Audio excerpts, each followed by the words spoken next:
인 것 같습니다. 이제 가을이 오는 느낌이 조금씩 느껴집니다. 찬바람, 차가움이 느껴지고 그러면서 이제 우리는 지난 무더운 여름 열심히 알곡들이 이제 태양볕에 이제 결실을 맺기 위해서 단련했다가 이제 알곡을 맺기 위해서 준비하는 결실의 계절 가을로 들어가는 그 초입에 저희가 서 있습니다.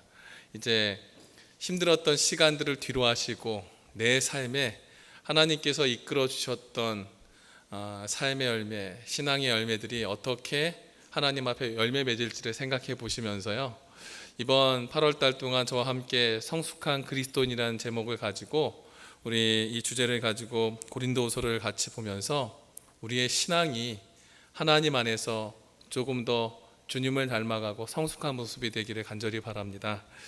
오늘은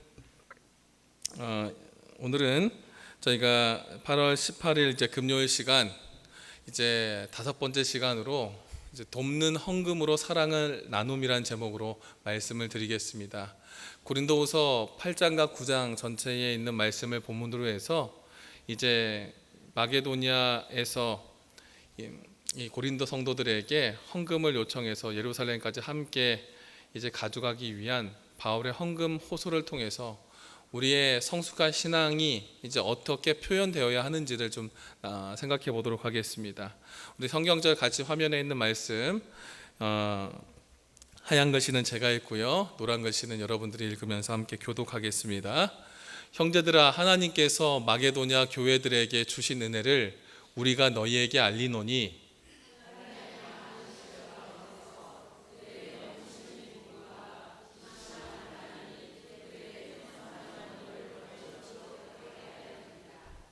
내가 증언하노니 그들이 힘대로 할 뿐 아니라 힘에 지나도록 자원하여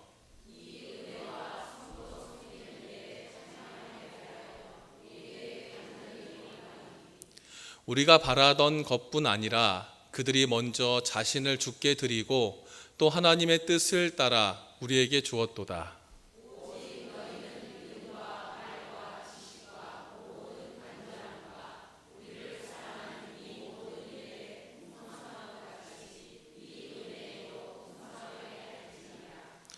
할 마음만 있으면 있는 대로 받으실 터이요 없는 것은 받지 아니하시리라.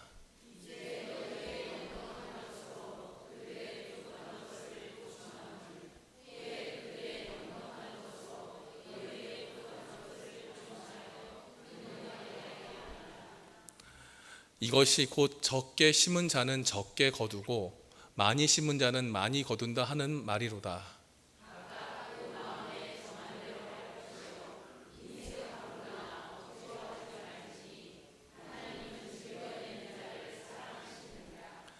하나님이 능히 모든 은혜를 너희에게 넘치게 하시나니 이는 너희로 모든 일에 항상 모든 것이 넉넉하여 모든 착한 일을 넘치게 하게 하려 하심이라.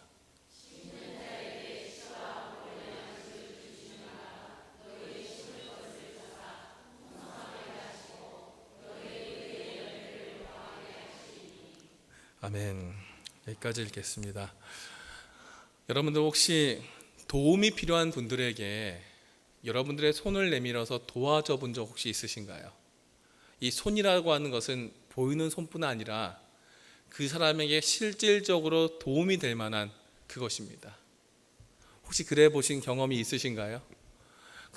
이렇게 도와줄 때에 혹시 내가 할 수 있는 범위에서 도와줘 본 것 말고요, 내가 할 수 없는 범위까지도 해보신 경험도 있으시죠?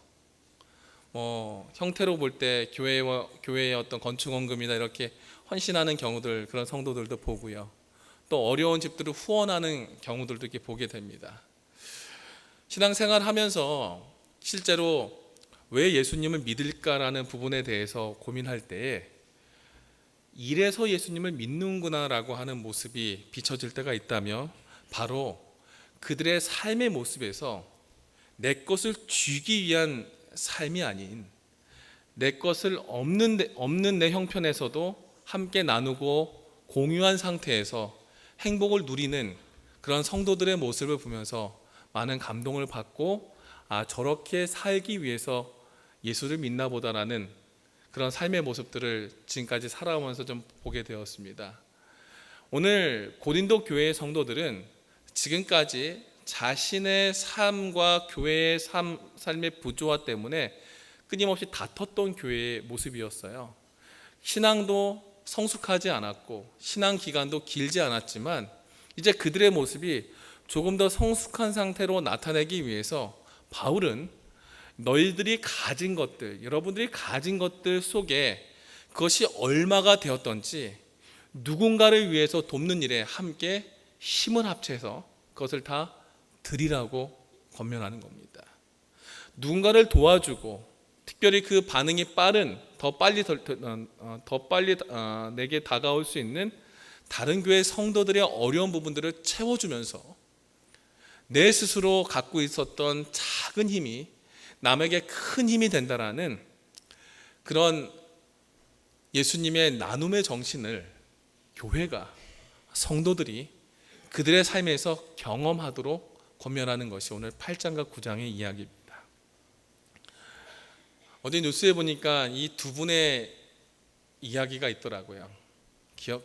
혹시 아시나요? 이 두 분의 간호사분. 소록도에서 한센병들, 한센병 사람들, 이 환자들을 40년 동안 이제 간병하시고 사시다가 이제 고국 오스트리아로 돌아가셔서 자신들이 병들고 자신들이 늙어서 그들에게 짐이 되지 않게 하기 위해서 돌아간 두 분의 수녀님입니다. 마리안느 스테거와 마가렛 피사렉 수녀님인데 20대의 나이에 들어와서 평생을 소록도에서 이 한센병 환자들을 치료하다가 이제 고국에 돌아가셨는데 한 분은 치매가 오셨고요. 한 분은 이제 암 투병 중에 계십니다. 그렇게 이제 인생을 마감하는 중에 우리나라에서 이 두 분을 노벨 평화상 후보로 올렸다라는 얘기를 어제 뉴스를 통해서 알게 되었습니다. 상을 받기 위해서 그렇게 평생을 사시지 않았겠지요. 그런데 이렇게 주변에 예수님을 알기 때문에 자신의 모든 삶을 다해서 헌신하는 몇몇 사람들, 누군가 알려졌기 때문에 알고 알려주지 않아서 모르는 더 많은 우리 성도들이 있는 것을 통해 하나님께 감사드리고 또한 이들의 모습을 통해서 다시 한번 저의 신앙을 다시 한번 되돌아보는 시간을 갖게 되었습니다. 나눠주는 것, 나누는 것. 오늘은 바울이 단순히 교회의 어려운 성도들의 어려운 삶을 위해서 연보 걷는 문제로 8장과 9장을 권면하지만 그 나누는 것에 실질적으로 도울 수 있는 것이 돈이기 때문에 돈을 통해서 그 힘을 얻지만 실은 그 나눔에 대한 삶의 원칙이 오늘 8장과 9장에 그리스도인의 삶의 중심에 있어야 하고 어떤 원칙을 가지고 우리가 살아야 될지를 가르치고 있는 것이 오늘 이제 성경의 이야기입니다. 돕고 나누는 교회의 정신, 여러분 오늘 우리가 읽었던 8장 초반부에 바로 그 내용들이 다 나와 있어요. 먼저 8장 2절에 보시면 가진 게 없어도 나누는 것이 예수님께서 말씀하신 성도들이 나누는 정신이라는 거예요. 있어서 나누지 않는다는 겁니다. 그러니까 저도 생각해 보면 그런 것 같아요. 물론 조금 한 해 한 해 지나가면서 제가 이렇게 목회 연차가 차이면서 더 교착화되는 신앙 안에 있어서 그런가 이런 생각도 해보지만 목회 초반에 하나님께 헌신했던 금전적인 부분을 볼 때 제가 갖고 있었던 제 월급의 몇 프로 이상을 하나님께 드리겠습니다라고 약속했던 것 한 80% 정도를 헌금으로 다 냈었거든요. 한 4, 5년 동안. 그랬던 상황들을 이렇게 보면서 이제 지금 와서 보면은 80%를 내면 살 게 없어요. 그러니까 점점 뭐해져요? 인색해지는 모습을 보면서 제가 말씀을 준비하면서 이런 모습을 생각해 봐요. 없어도 드리고 환난과 어려운 시련 가운데서라도 도울 사람을 찾아야 하는 것이 그리스도인의 모습이었구나라는 걸 생각합니다. 분란이 있었던 교회, 어려움이 있었던 교회, 먹고 살기 힘들었고 많은 상업지구 안에서 장사하면서 살았던 많은 사람들이 오늘 내일 당장 하루하루 먹고 살기 힘들지만은 그들보다도 더 힘든 사람들을 위해서 선하게 내 것을 가진 게 없어도 나누는 그 정신이 예수님의 정신이라고 바울은 권면합니다. 그리고 두 번째 바울이 권면하는 것은 그 나눔을 누군가의 강요에 의해서 하지 않는다는 것이에요. 그것을 어떻게 해요? 자원해서 나누는 거예요. 내가 스스로 그 섬김에 참여하고 간절히 거기에 함께 간구하고 함께 마음을 합치는 것에서 나누는 정신은 스스로의 믿음의 분량만큼 한다는 것입니다. 보면 그런 것 같아요. 몇 번의 건축 헌금을 이렇게 작정하고 걷는 과정 속에서 성도님들의 시험과 또 축복과 여러 가지 형태들을 봅니다. 물론 헌금을 내는 것이 축복을 받는 수단이라고 설명하지는 않습니다. 하지만 무엇을 드릴 때, 하나님 앞에 뭔가 선하게 내 자신의 것을 나타낼 때, 성도들의 모습을 볼 때, 또 목회자들의 모습을 볼 때, 그 모습이 나에게 돌아오는 무엇인가를 생각하는 사람들은요, 하나님께 드리기가 쉬워요, 어려워요? 어렵다는 거지요. 그래서 이것을 스스로 하나님께서 채워주신다는 영적인 개인의 경험이 있고 결단이 있는 자만이 뭐 할 수 있습니까? 자원해서 나눌 수 있다는 거예요. 그리고 바울은 또 하나 나누는 그 모습을 기대 이상으로 나눈다라고 얘기합니다. 바라는 것, 계산한 것 이상 하나님께서 주시겠다라는 믿음을 가지고 그 이상의 것을 하나님 앞에 드리는 것이, 성도를 위해서 베푸는 것이 뭐다? 기대 이상으로 드리는 그 나눔의 정신이다라고 얘기합니다. 바울은 8장의 편지를 소개하고 헌금을 독려하면서 그의 글의 처음에 이렇게 하나님 앞에 자원해서 나누고 또 스스로 갖고 있는 것을 어려운 형편이더라도 하나님께 모든 것을 의지해서 드렸으면 하는 마음으로 성도들을 호소합니다. 그리고 그는 그 모습을 실제 신앙하는 사람들은 그 믿음이 말과 지식 그리고 그 삶 속에 나타나는 간절함 속에 묻어나는데, 그것이 그들의 삶 속에 사랑과 그리스도의 은혜로 나타나고 채워지면서 그 모습이 나타난다고 8장 7절을 설명합니다. 결국 성도의 삶은 믿음에 따라서 그들의 말과 그리고 그들의 말하는 근본이 되는 지식이 채워지고 그 모습이 삶을 통해 얼마나 간절하게 열심을 통해서 나타내고 그것을 통해서 하나님을 사랑하는 것이나 하나님께 받은 은혜로 채워지는 것을 경험하는 것이 하나님께서 성도들에게 주신 하나의 나눔과 채움의 하나의 관계로 설명합니다. 즉 우리는 가진 것을 예수님께서 베풀고 사신 것처럼 뭐하면 나누고 도와주면 누군가가 하나님께서 도우시는 손길로 우리의 삶을 채우시는데, 그 채움을 바울은 무엇으로 채운다고 했어요? 은혜로 채운다고 했어요. 기대하지 않았던 선물로. 여러분도 혹시 그런 경험들이 있습니까?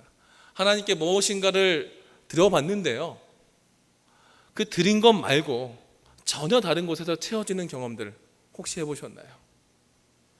이것은 계산된 사람의 머리에서 나오는 것이 아니라 하나님께서 베풀어 주시는 삶의 섭리 속에서 이루어진다는 겁니다. 그러니까 성도들의 삶이 내가 믿는 믿음에 대한 철저한 계산과 이론과 답으로 살아가는 것이 아니라 계산되지 않고 계산할 수 없는 그런 조건이라 할지라도 믿음으로 바라보고 거기에 열심을 내어 간절한 삶으로 그 사랑을 베풀고 살아간다면 하나님께서는 그 사람들에게 당신의 은혜로 그 삶을 뭐 하시겠다고요? 채워주시겠다는 거예요. 그것이 성숙한 그리스도인의 드러나는 삶의 모습이라고 이야기합니다. 그러면서 그 모습이 예수님에게서도 있었는데 8장 9절에 보시면 그 예수님의 모습을 그는 가난해지면서도 누구를 부유하게 했다?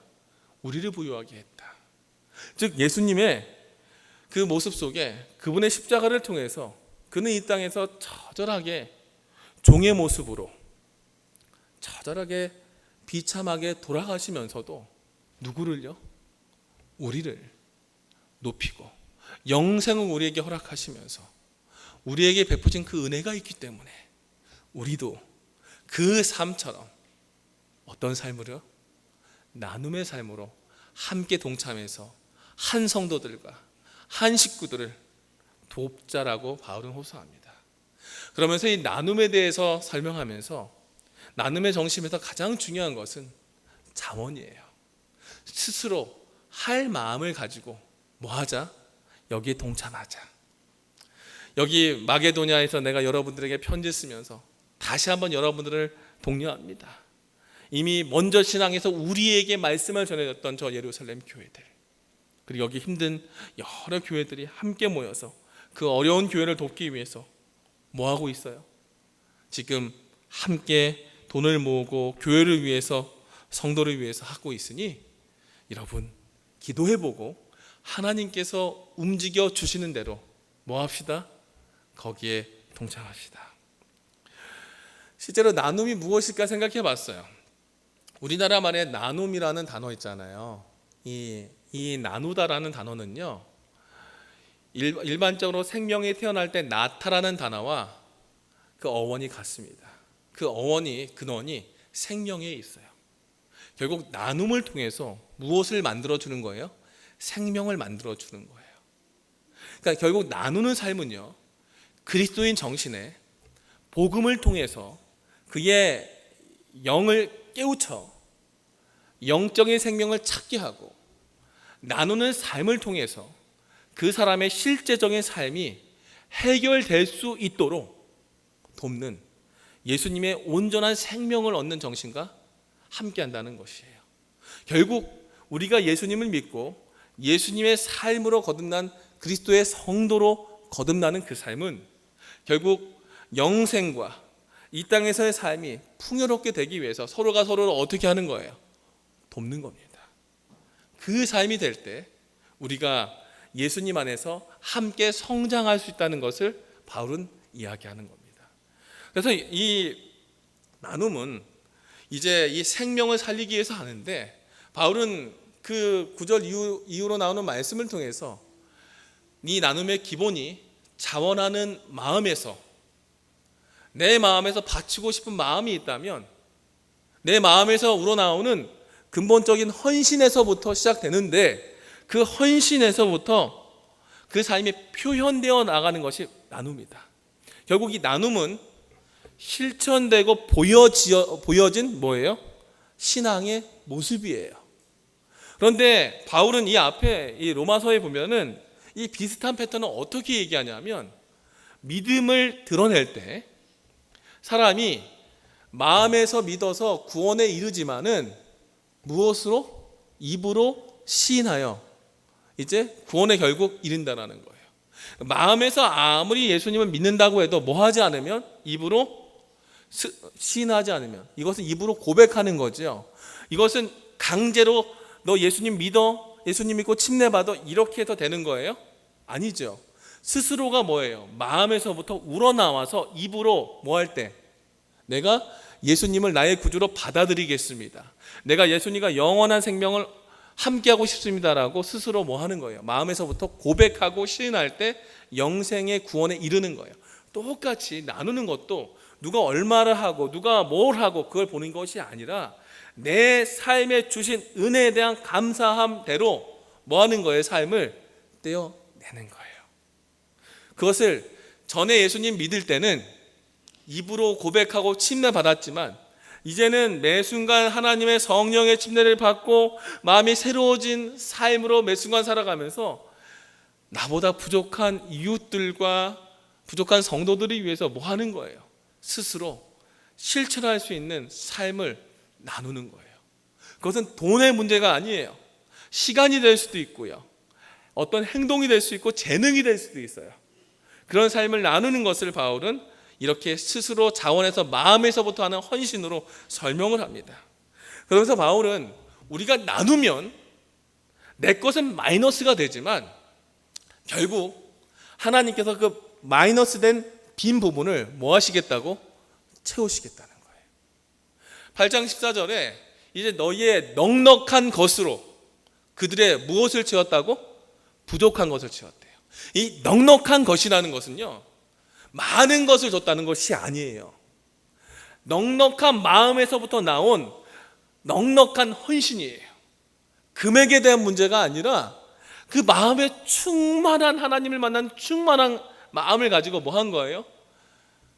성도를 위해서 베풀었던 그것을 통해서 내 삶에 조금의 부족함이 보였으면 그 삶을 하나님께서 뭐 하시겠다고? 채우시겠다고요. 고린도후서 8장 15절은 바로 그 얘기에 대한 예입니다. 이 이야기는 우리가 잘 알듯이 출애굽기 16장에 나옵니다. 이스라엘 백성들이 하나님 말씀만 믿고 가나안으로 가는 그 길에 먹을 게 없었지요. 당장 먹을 게 없으니 그들이 불평했습니다. 그때 우리는 기도해야 하는데 불평했어요. 그때 하나님께서 뭘 주셨죠? 만나를 주시고 메추라기를 주셨습니다. 그때 하나님께서 이런 말씀을 해요. 내가 너희에게 일용할 것을 언제마다? 날마다 매일매일 줄 것이다. 그리고 내가 너희를 하나님의 율법을 준행하는지 뭐 하겠다? 시험하겠다. 우리는 이 말씀 볼 때 이렇게 생각해요. 어떻게 생각하냐면 단순히 만나가 하루 지나면 썩고, 그치요? 자기 먹을 양만큼 가져가야 되는데 사람들이 많이 가져가서 많이 먹으려고 하는 그런 마음일까? 아니면 안식일에 대한 걸까 생각하지만, 제가 오늘 이 말씀과 고린도후서 8장 9장과 같이 생각하면서 출애굽기 16장을 봤을 때 실은 모든 사람들, 출애굽했던 모든 사람들이 똑같은 조건은 아니었을 거예요. 몸이 불편한 사람도 있을까요? 없을까요? 있겠죠. 하나님 분명히 그날의 것을 그날의 충만히 줬는데 몸이 불편한 사람은 충만히 그것을 찾아올까요? 못 찾아올까요? 못 갖고 오지요. 저같이 손 빠른 사람들은 많이 갖고 올 겁니다. 그런데 내가 내 거 먹으려고 채워놨다가 다 못 먹어서 뭐 하는 거예요? 하루 지나면 다 썩어버리는 것을 스스로 하나님께서 시험하면서 네가 갖고 있는 그 손 빠른 것을 가지고 뭐 하라는 거예요? 채우지 못한 사람들을 채워주고 함께 다 같이 은혜를 공유할 수 있도록 네가 받은 여러 가지 재능과 내가 받은 여러 가지 소유물을 가지고 서로를 풍요롭게 하고 윤택하게 하도록 하나님께서 시험하신 거예요.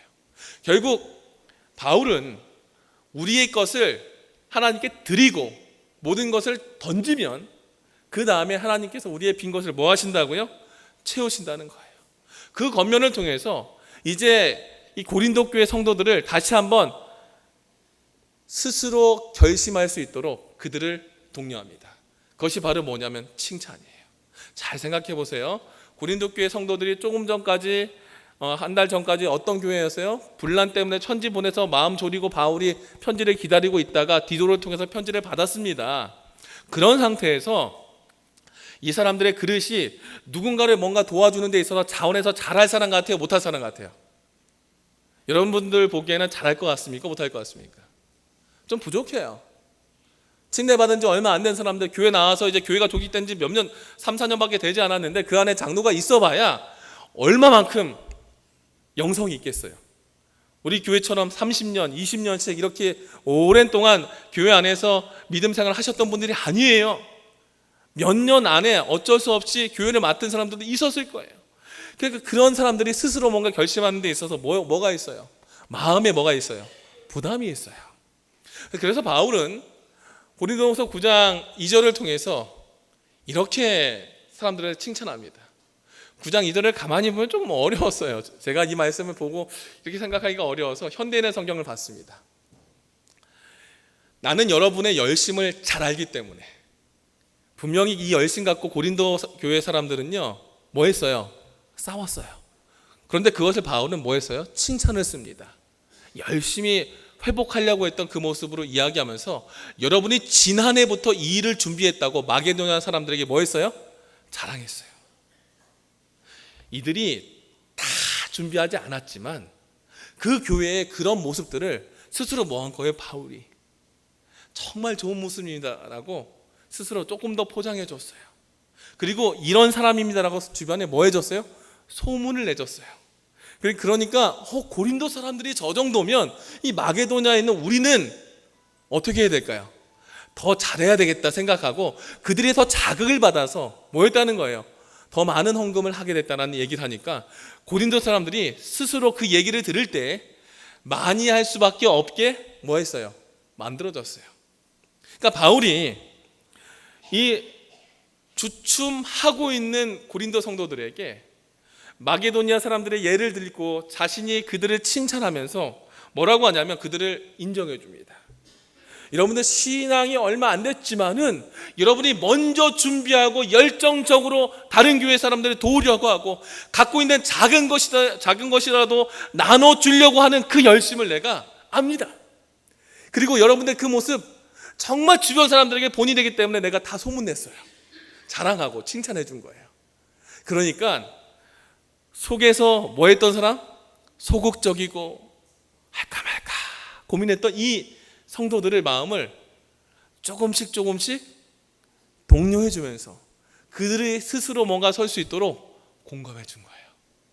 공감해 주니까 그 사람 스스로 뭐 할 수 있을까요? 실행할 수 있겠죠. 바울은 그 성도들에게 전에 어떻게 했는지 몰라요. 우리 한 곳만 앞에 가서 성경을 봐도 고린도 교회 별로 안 좋은 교회거든요. 그런데요, 바울이 그 모습 다 지웠어요. 그 중에 어떤 모습? 좋은 모습만 보고 인정해주고 칭찬해주고 자랑해주고 그와 함께 공감해주니까 그들 스스로 뭐 할 수 있었어요? 신앙할 수 있게 바뀌었다는 거예요. 오늘 바울은 우리가 함께 하나님의 일에 나눔에 있어서 내 믿음의 분량이 크기 때문에 나만 더 많이 해서 날 드러내야지? No. 부족한 자가 있다면 그 부족한 자를 어떻게 해야 된다는 거예요? 같이 독려하고 띄워주면서라도 함께 일에 참여해서 우리 모두가 교회를 바로 세우고 성도들이 함께 이 땅에서 예수의 재림을 함께 기다리며 우리 모두가 행복하게 살 수 있게 그 일에 동참하자고 이야기한 거예요. 그래서 바울은 그 나눔의 원리에 대해서 이렇게 설명합니다. 그들이 헌금을 해서 실제적인 도움을 통해 그들의 사랑을 실질적으로 전달할 때에 이것은 도움을 받는 사람의 입장이죠. 이 과정을 실제로 돕는 사람들을 인정하고 칭찬하고 그들과 공감하면서 그들 스스로 돕는 자나 도움을 받는 자 모두가 함께 연결되도록 무엇으로? 예수님의 십자가의 사랑으로 인정받고 공감되도록 함께 8장 9장을 통해서 그 다리를 놔주는 겁니다. 그러면서 바울은 이 나누는 것이 단순히 돈을 내는 것이 아니라 우리 안에 받은 그 사랑을 다시 뭐 하는 거다? 심는 거다. 내가 받은 사랑 심는 건데 적게 심으면 어떻게 거두고? 적게 거두고 많이 심으면 어떻게 거둔다? 많이 거둔다. 혹시 여러분 살면서 이런 원칙 실행하시나요? 신앙적인 요소 말고 삶 속에서요. 제가 보면 저는 잘 몰랐었는데 이게 그런 거더라고요. 축의금 내시는 분들 보시면 많이 뭐 하셔요? 심으시더라고요. 그리고 언제요? 우리 아이 결혼할 때 또 어떻게 해요? 받으시더라고요. 세상 사람들 그런 모습들을 보더라고요. 근데 성도들의 모습도 이거와 비슷하지만 좀 달라요. 돌아올 돈을 기대하고 받는 것이 아니라 돌아와서 채워주는 건 누가 채워주는 거? 받은 사람이 채워주는 게 아니라 누가 채워주는 거예요? 하나님이 채워주는 거예요. 그리고 나는 그저 뭐 하는 데에만 베푸는 데에만 기쁨을 가지고 나눈다면 하나님께서 많이 걷도록 그 삶을 책임져 주시겠다는 거예요. 그래서 그 나누는 삶에 대해서 바울은 그 후에 고린도후서 9장 7절로 9절까지 마음에 정한 대로 즐겨내고 내가 은혜 받은 대로 넉넉하게 마음의 표현대로 내면 그 모든 건 다음에 누가 책임져 주신다고요? 하나님이 책임져 주신다고 그는 권면합니다. 우리의 삶을 되돌아보십시오. 우리는 어떤 마음을 가지고 하나님 앞에 나와서 나의 시간을 하나님께 드리고 나의 헌금을 하나님께 드리며, 그리고 서로를 위해서 우리는 얼마만큼 그 삶을 희생하고 있습니까? 예수님은 우리에게 어떤 조건도 바라지 않으셨습니다. 그리고 그의 생명을 담보로 우리를 구원해 주셨습니다. 그럼 우리에게 그 사랑의 모분을 따라 우리도 그 길 가겠다고 함께 주님 앞에 선 사람들이 이제 어떻게 이 땅에서 그 삶을 살아갈 것인가? 그것은 그분의 사랑의 흔적이 내 삶에 그대로 스며들어 나타날 수 있도록 우리 스스로가 성숙한 성도로 조금씩 바뀌어가야 함을 이야기합니다. 바울은 이 앞전에 우리를 표현하는 하나의 비유 중에 우리를 그릇으로 표현했습니다. 우리의 이 그릇 안에 보배로운 영생의 예수 그리스도를 담아서 우리는 질그릇같이 아무것도 아닌 존재지만 이 안에 있는 보화를 통해서 우리의 가치가 높아지고 이 안에 있는 담겨있는 보화를 나타내듯이 결국 우리의 삶이 그릇인데 어떤 그릇이냐? 바울은 8장과 9장을 통해서 이제는 하나님의 것을 채우는 그릇이 아니라 하나님께로부터 채워진 것을 남에게 뭐 하는 그릇이요? 베푸는 그릇으로 우리가 성숙하게 변화되어야 함을 설명합니다. 나누지 않고서 우리가 이 땅에서 하늘까지 가기 어렵습니다. 우리의 것을 다 짊어지고 다닌다면 뭐도 없어요. 우리는 하늘까지 가는 그 길이 너무나 힘들 겁니다. 저희 집에 이것저것 물건들이 많이 있습니다. 그 중에는 제가 중학교 때 아버지가 양어장 공사한다고 실제로 포크레인 기사들 불러서 직접 3,000평짜리 양어장을 지을 때 중학교 때 방학 때 가서 거기서 인부들 밥을 제가 직접 같이 해드렸거든요. 해드리고 같이 철근 자르고 했던 파이프 렌치, 자르는 절단기, 그런 여러 도구가 저희 집에 아직도 있어요. 1990년에 제가 중학교 때 만졌던 그 도구가요, 지금까지 있어요. 몇 년 지났어요? 근 30년 되지요. 그 도구가 있어요. 저에게 필요할까요? 그건 가끔 와서 쓰긴 했지만 그리 필요한 도구는 아니지만 삶을 정리하지 않고 계속 뭔가 잡아놓으니까 세상에 어떤 책부터 모든 짐이 지금까지 제게 쌓여 있는데 어떤 거는 15년 만에 들춰본 책도 있고요. 어떤 것은 한 번도 보지 않았고 결혼 초반에 만져봤던 그 도구를 지금 처음 본 것도 있었어요. 다 짊어지고 가려니까 안 그래도 집이 크지도 않은데 애들도 많은데 점점 좁아져서 버리기 시작하고 있어요. 버리고 누군가 나눠주니까 남들도 좋아하고 저도 마음이 편해요. 집이 넓어지는 것 같아서. 우리도 마찬가지예요. 이 땅에 살면서 우리는 언젠가 어디 갈 사람들입니까? 하늘에 갈 사람들이기 때문에 갖고 있는 것을 끊임없이 비워야 합니다. 남에게 베푸는데 그것을 나눔을 통해서, 그리고 나눈 것에 대한 감사를 통해서 이제 우리의 삶이 성숙한 삶이 되도록 준비하라는 거예요. 바울은 로마서에 그 모습을 이렇게 설명합니다. 사랑의 모습을 통해서 형제들을 다 존중해 주라는 거예요. 우애와 존경을 통해서 그들에게 서로 먼저 내 삶을 드리고, 그리고 그들을 섬기며, 그리고 우리가 환난이 있어도 참고 항상 우리가 선한 것을 힘쓰고 그 가운데서 그 사랑을 어떻게 실천하라고요? 성도에 쓸 것을 공급하며 손대접하기를 뭐하라? 힘쓰라. 되게 재밌죠? 사랑의 모습을 바울은 친절한 것으로 설명하지 않죠. 무엇으로 설명해요? 서로 쓸 것을 뭐하라고? 공급하라고. 내가 환난 가운데 없는데 뭐하라고? 나누라고요. 바울은 그것이 진정한 뭐다? 사랑이다.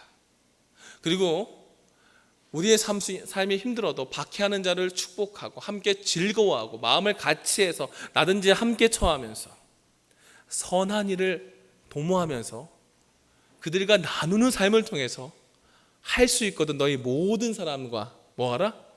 화목하라.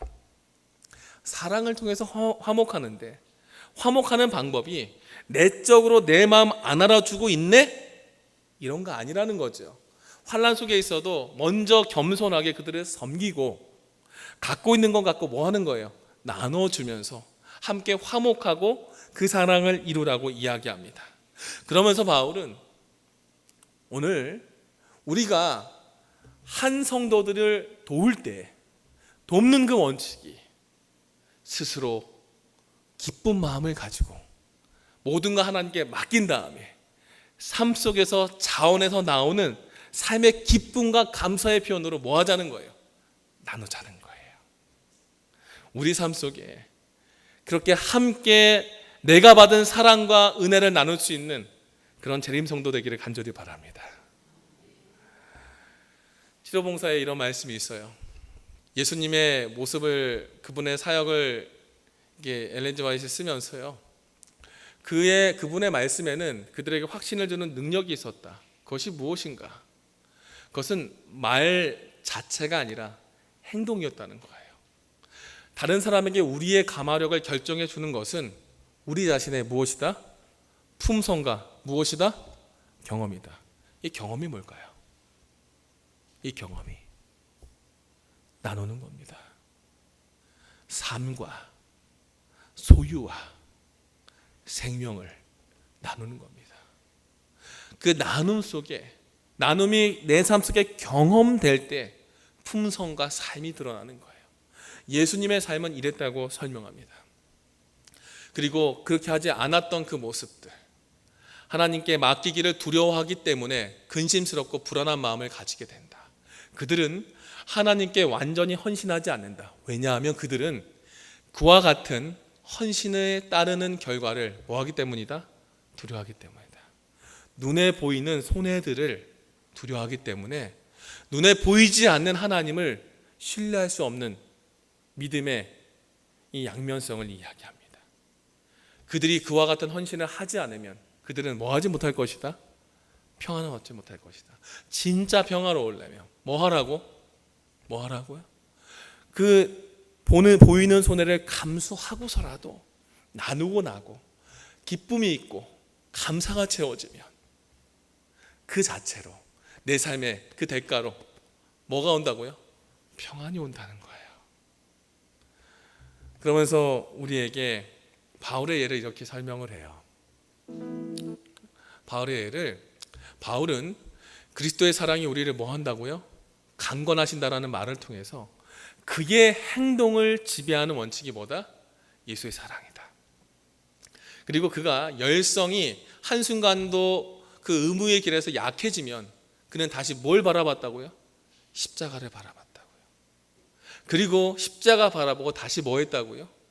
내 자신을 내려놓고 예수의 가신 그 길을 뭐 했다고요? 함께 즐겨 걸어갔다고요.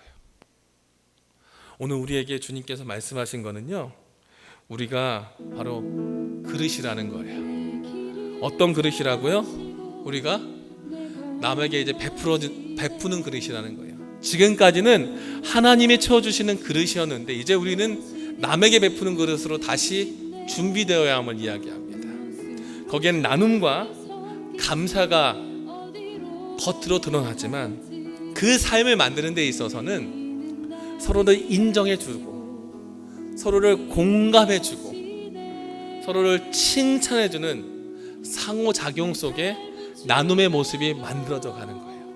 그리고 나눔에 대한 삶을 통해서 실제적으로 누군가에게 도움이 가고요, 누군가에게 그 사랑이 함께 나아가는 거예요. 함께 그 사랑이 표현되고 나타내면서 결과적으로 나누는 성도들의 삶은 그 집단 자체가 서로가 모든 삶을 공유하고 베풀고 한 목적, 갖고 있는 소유를 더 많이 갖고 있나 보는 것이 아니라 우리 오늘 함께 서로 버리고 나누면서 우리 앞에 있는 그 예수님 한 분 제대로 오늘 같이 바라보고 갖고 있는가 보고 거기에 감사한 삶으로 예수의 재림을 기다리는 삶입니다. 우리의 삶이 진짜 말로만 재림 성도가 아니라 준비된 삶으로 표현되는 나누는 삶으로 구분된 성숙한 재림 성도의 삶이 되기 바라며 말씀을 마치겠습니다.